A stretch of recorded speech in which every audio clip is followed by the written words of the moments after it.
ഭയങ്കര പ്ലാൻ ചെയ്തൊക്കെ സംസാരിക്കുന്ന പോലെ എനിക്ക് ഫീൽ ചെയ്യുന്നുണ്ട്. സീരിയസ് ആയിട്ട് പറഞ്ഞു, ഭയങ്കരമായിട്ട് ഫീൽ ചെയ്യുന്നുണ്ട്. ഒരു ഭയങ്കര അല്ലെങ്കിൽ ഞാൻ എന്നെ എന്തിനാ വിളിച്ചത് നിങ്ങള്? അപ്പൊ അത് സീരിയസ് ആയിട്ട് അങ്ങനെയായോ ഇപ്പൊ? അപ്പൊ ശരി, നമുക്ക് ഇവിടെ വെച്ച് നിർത്താം. നിങ്ങൾ രണ്ടുപേരോട് അല്ലല്ല, നിങ്ങൾ രണ്ടുപേരോട് ഇന്റർവ്യൂ കൊടുത്താൽ മതി. സത്യമായിട്ട് ഇത് കാണുമ്പോ പ്രാങ്കാണ്, ചുമ്മാ എല്ലാവർക്കും മനസ്സിലാവട്ടെ. എന്നാലും ഒരു ആക്ടിങ് കിട്ടിയല്ലോ.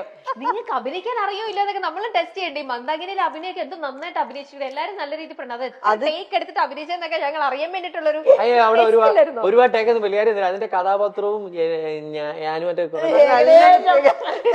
മദ്യപാനിയാണ്. അതല്ല, ഞാൻ അങ്ങനെയല്ല കേട്ടാ. എന്തറിയാമോ, നാട്ടുമ്പുറത്തെ വീട്ടിലെ കല്യാണമാണ്. അപ്പൊ ഞങ്ങളുടെ ഇവിടെ എല്ലാ വീട്ടിലും കല്യാണ സമയത്ത് എല്ലാ സഹായം ചെയ്യുന്ന ഒരു പയ്യനുണ്ടാവും. അത് നമ്മളെ പ്രായത്തിലൊക്കെ ഉള്ള ആരെങ്കിലും അടിച്ചിട്ടൊക്കെ ഉണ്ടാവും. അതുകൊണ്ട് ഇവരെയൊക്കെ ഞങ്ങൾ കണ്ടിട്ടുള്ള ആൾക്കാരൊക്കെ തന്നെ. അതുകൊണ്ട് ക്യാരക്ടറിൽ ബാത്റൂമിനകത്തിരുന്ന് കള്ളു കുടിക്കുന്നത് നീ അവിടെ ചെയ്തിട്ടുണ്ടോ? അത് എവിടെ? ബാത്റൂമിനകത്തിരുന്ന് കള്ളു കുടിക്കാൻ. കള്ളുകുടിക്കാറുണ്ടല്ലോ. അപ്പൊ നിനക്ക് സമാധാനമായില്ല എന്നെ കള്ളുകുടിയനാക്കിയപ്പോ? ശരി ശരി, നമുക്ക് അതൊക്കെ വിടാം. നമുക്ക് വീണ്ടും ചക്കത്തിലേക്ക് വരാം. ഞങ്ങൾ 3 പേരും ഒരുമിച്ച് കൂടിയാൽ പെട്ടെന്ന് ഇമോഷണൽ ആകുന്ന ആൾ സൂരജാണ്. 3 പേര് ഒരുമിച്ച് കൂടി അല്ല, ഇവളാണ്. അത് മനസ്സിലായി. എപ്പോഴും ഇമോഷണൽ അത്യാചാരം സുചിത്രയിലേക്കാണല്ലോ. സുചിത്ര എനിക്ക് ചെറിയ വാക്കുകൾ മതി ഇവരുടെ. നമ്മൾ അറിയാതെ എന്തെങ്കിലുമൊക്കെ പറഞ്ഞു അതിലൊരു ചെറിയ വാക്കിൽ പിടിച്ച് ഞാൻ പോകും. ഇതിന്റെ കട്ടിങ് വേറെ ഉണ്ട്. ഇപ്പൊ ഞാനും ഇപ്പൊ ഈ അതായത് ഇവനും ഇവളും കാണല് കുറവാ. അത് കാര്യം ഞാൻ കൊച്ചിക്ക് വരാറുണ്ട്, ഇവള് കൊച്ചിക്ക് വരാറില്ല. ഞാൻ ഇവനും കൊച്ചിയിൽ വെച്ച് കാണും. എന്തെങ്കിലും വർക്കോ ഷൂട്ടോ എന്തെങ്കിലും പരിപാടിക്ക് കാണാറുണ്ട്. അപ്പൊ ഞങ്ങള് ഇപ്പൊ പരസ്പരം ഇവിടെ വെച്ച് കാണുമ്പോ കാണുന്ന ദിവസം ഞങ്ങള് ചിലപ്പോ ഭയങ്കരമായിട്ട് എൻജോയ് ചെയ്ത് നടക്കുമ്പോ ഇവള് അവിടെ ഇരുന്നിട്ട് ഞാനില്ലാതല്ലേ അല്ലേ ഇവളിരിക്കും. അപ്പൊ ഞാനില്ല, ഞാൻ കൊച്ചിക്ക് വളരെ വിരളിലുണ്ടാവുന്ന പ്രാവശ്യം വന്നിട്ടുള്ളൂ, മൊത്തത്തിൽ വന്നിട്ടുള്ളൂ. അപ്പൊ ഇവരെപ്പോഴും കൊച്ചിയില. ഇവര് ഞാൻ നോക്കുമ്പോ ഇവരിങ്ങനെ കറങ്ങി കിടക്കും. അപ്പൊ ഈ സുഖിലെന്ന് പറഞ്ഞ് കൊണ്ടു നടന്നിട്ട് ഞാനില്ല അതില്. അല്ല, അവിടെ അവര് നോക്കുമ്പോ ആയില്ലോ ഇത് സൂരജും അഖിലും. അപ്പൊ ഞാനിവിടെ ഞാൻ ഈ സുഖില് ബാലൻസ് ചെയ്യുന്നുണ്ട്, അത് ശ്രദ്ധിക്കും. അല്ല, എന്നാലും ഇപ്പൊ ഈ അഖില് ഏറ്റവും കൂടുതൽ എന്ത് പറഞ്ഞായിരിക്കും ഏറ്റവും കൂടുതൽ ഹേർട്ട് ചെയ്തിരിക്കുന്ന സുചിത്രക്ക്? ഞാനോ? ഇത് ഇവനും പറഞ്ഞോണ്ട് എന്നെ മാത്രം പറയുന്നത്. അതിൽ അടുത്ത സൂരജിലേക്ക് വരികയായിരുന്നു. ആണോ? ഞാനോ? ഇവൻ പറയണത് ഇവൻ മനസ്സിലാക്കത്തില്ല, നമ്മുടെ സിറ്റുവേഷൻ മനസ്സിലാക്കത്തില്ല. ഇവൻ ഇപ്പൊ ഇത് എനിക്കാണുണ്ടായ കാര്യം. ഇപ്പം ഞാന്, ശാലിനി, ഇവൻ എല്ലാവരുടെ കോൺഫറൻസ് കോളിൽ സംസാരിക്കായിരുന്നു. എന്റെ കോൾ എങ്ങനെയോ കട്ടായി പോയി.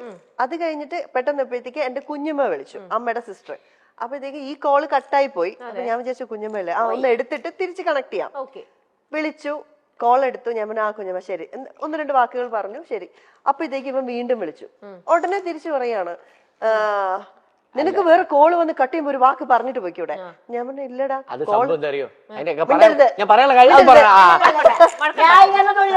മിണ്ടരുത്. അപ്പൊ ഞാൻ പറഞ്ഞു എടാ ആ കോള് കട്ടായി പോയി. അപ്പോഴത്തേക്കും ഞാൻ നിങ്ങളെ വിളിക്കാൻ തുടങ്ങിയപ്പോഴത്തേക്കും എന്നെ കുഞ്ഞമ്മ വിളിച്ചു. അപ്പൊ അത് കുറച്ചു നേരം സംസാരിക്കുള്ളൂ. അതെന്താ ചോദിച്ചു, കട്ട് ചെയ്തിട്ട് ഞാൻ തിരിച്ചു വിളിക്കാൻ തുടങ്ങായിരുന്നു. അപ്പോഴത്തേക്കും നീ എന്നെ തിരിച്ചു വിളിച്ചു. മനസ്സിലാക്കാറില്ല.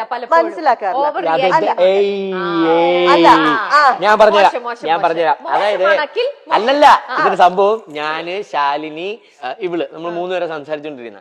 അപ്പം എന്തോ കാര്യം സംസാരിച്ചോണ്ടിരുന്നപ്പോ ശാലിനി ഇവളോട് എന്തോ സീരിയസ് ആയിട്ട് സംസാരിക്കുകയാണ്. ഞാൻ ഇത് കേൾക്കുന്നുണ്ട്.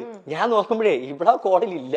അതാണ് ഞാനിവിടെ പറഞ്ഞു, ഇവള് ശാലിനിയോട് സംസാരിക്കുക. അപ്പൊ ഞാൻ പറഞ്ഞു, അപ്പൊ ശാലിനി ചോദിച്ചു അഖി സുജി എവിടെ എന്ന് ചോദിച്ചു. ഞാൻ പറഞ്ഞു അവളില്ല കോളില്, എപ്പോഴോ പോയി. അപ്പൊ ഞാൻ വിളിച്ചിട്ട് പോകുമ്പോ കട്ട് ചെയ്ത് പോകുമ്പോ പറഞ്ഞിട്ട് പോട്ടെ, അവള് നിന്റെ അടുത്ത് എന്തൊക്കെയോ കാര്യങ്ങൾ അവിടെ ഉള്ളത് പറയുന്നത് മോശമല്ലേ? ഇത്രയും ഞാൻ ചോദിച്ചോളൂ. അയ്യോ ഇതൊന്നും അല്ലായിരുന്നു, ഇങ്ങനെയൊന്നും അല്ല. ദൈവമേ, എന്റെ ഫോണിൽ റെക്കോർഡിംഗ് ഇല്ല, ഞാൻ എന്ത് ചെയ്യാൻ? ഇനിയിപ്പോ ഇവരുടെയൊക്കെ കള്ളത്തരങ്ങൾ പൊളിക്കണമെങ്കിൽ റെക്കോർഡിംഗ് ഒക്കെ നേരത്തെ അഭിനയിക്കാൻ പറഞ്ഞില്ലേ, ഇവളുടെ അടുത്ത് അഭിനയിക്കാൻ പറഞ്ഞില്ലേ ഈ ഇന്റർവ്യൂവില് വരെ? എന്തിന്? എനിക്കിപ്പോ അത് സത്യത്തിൽ തോന്നുന്നു എനിക്ക് എന്തിന്റെ കേടായിരുന്നു എന്നുള്ളത്. അല്ല, ശരിക്കും അവ കാര്യം പറയുന്നത് മനസ്സിലാക്കത്തില്ല. ഇതായിരുന്നു സിറ്റുവേഷൻ, അല്ല ഞാനത് മനഃപൂർവ്വം ചെയ്തതാ. സൂരജിന്റെ കാര്യത്തിലേക്ക് വന്നാലോ?